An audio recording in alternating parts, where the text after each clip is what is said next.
নমস্কার, আমি শুভশ্রীর মা বলছি। গত ১.৫ বছর ধরে আমার মেয়ে স্নেহা একাডেমির সাথে যুক্ত। এখানে ভর্তি করার পর আমার মেয়ের অনেক ইমপ্রুভ হয়েছে। আগে হয়তো অঙ্ক করতো, কিন্তু অনেকটা টাইম লাগতো। এই আবাকাস শেখার পর ও যে অঙ্কটা হয়তো ৫ মিনিট লাগতো, সেটাও হয়তো ১ মিনিটে করে। এবং এখানকার যা স্যার ম্যামরা আছেন, তাদের তো তুলনাই হয় না। যেমন Ashish sir, Shantanu sir, Jaya ma'am, Parna ma'am, আরও যাবতীয় স্যার ম্যামরা আছে, তারা প্রত্যেকেই হাতে ধরে সবাইকে শেখান এবং তার ফলেই আজকে আমার মেয়ে অঙ্কে খুব ভালো নাম্বার করে।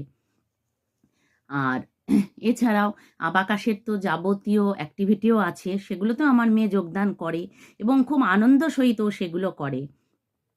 তাই একটা জিনিস ভাবি যে আজ যদি আমি ১০ বছর আগে এই অ্যাবাকাসের সাথে যুক্ত হতাম, তাহলে আজকে আমার বড় মেয়েও হয়তো অঙ্ক নিয়ে কিছু একটা করতো। তা সেইভাবে তো করতে পারিনি।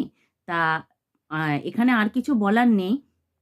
আমি খুব খুশি আমার মেয়ে অঙ্কে মানে ভালো নাম্বার আনে। প্রত্যেকটা পরীক্ষায়, এক্সামে যা হয় ও খুব ভালো নাম্বার আনতে পারে এবং ও যেখানে অঙ্ক করতে যায় সেই স্যাররা ওর অঙ্কের কিন্তু খুব প্রশংসা করে।